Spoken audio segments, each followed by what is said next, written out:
Cuci gudang besar-besaran, Moro Purwokerto akan tutup selamanya dan dijual.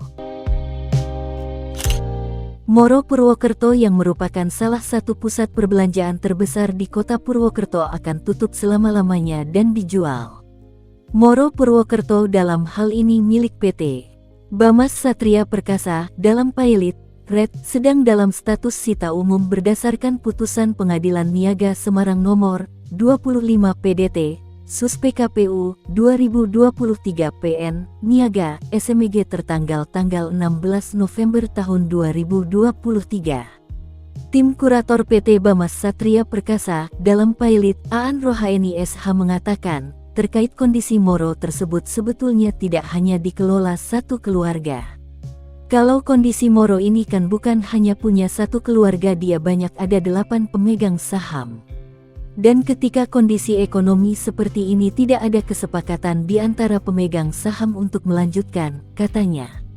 Seperti menyuntikkan anggaran agar operasional Moro tetap berlanjut.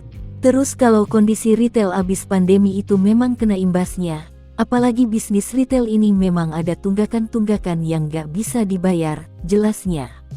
Sehingga dari tunggakan yang tidak bisa dibayar tersebut, muncullah pemohon agar Moro membayar tunggakan-tunggakan tersebut.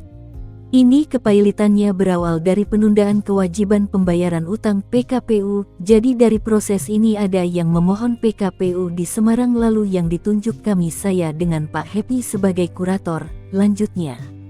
Seiring dengan proses hukum yang berjalan, dari Juli hingga tanggal 17 Oktober semua pemegang saham Moro kemudian sepakat untuk menutup Moro. Dari Juli sampai tanggal 17 Oktober sepakat semua pemegang saham untuk stop. Kenapa?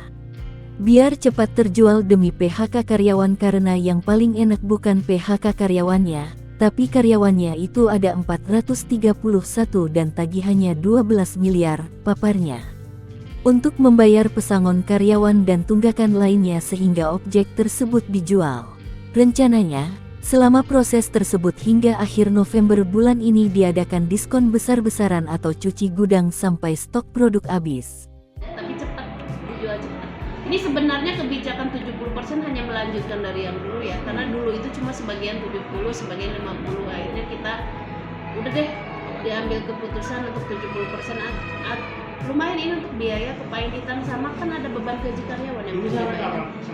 Sampai kita sih target seminggu ya, seminggu paling lama. Nanti kalau tinggal sisa sedikit ya kita jual borongan.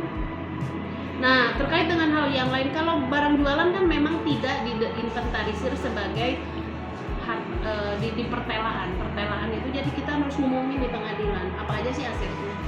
Itu memang untuk biaya gaji karyawan kan sampai November juga terutang, terus sama biaya-biaya kepailitan, karena memang kita juga pengurus kemarin juga masih diutang karena memang nggak ada uang. Tapi pada prinsipnya kurator berkomitmen begitu ada uang itu yang didahulukan adalah PHK. Kita aja nomor 2. Setelah itu kita hanya pakai 13-14 orang karyawan sampai dengan aset ini terjual, singkat Aan. Menurutnya, proses penjualan aset tersebut akan dilakukan 2 tahap, yaitu pada Desember lelang pertama, lalu di bulan Januari tahun 2024 dilakukan lelang kedua. Apa aja ini Bu? Ya, yang sesuai dengan kebutuhan, terus harganya cocok. Bu, ini tahu informasi Moro ini lagi cuci gudang atau gimana? Iya, informasinya berbagai. Kalau saya di info kontrabon terakhir, karena saya kan sudah produk di sini. Kali ini kontrabon terakhir, kesini itu saya dalam rangka kontrabon terakhir sama kalau ada retur mau diambil. Tapi saya nggak tahu kalau lagi ada ini, jadi belum masuk. Nanti urusan produk udah. Ibu ada produknya yang ditaruh di sini, apa produknya Bu? Terus beban-beban lainnya juga prinsipnya kami selama kepailitan itu sampai pemberesan dan sampai perusahaannya dibubarin. Itu kita punya kewajiban untuk menjaga objek.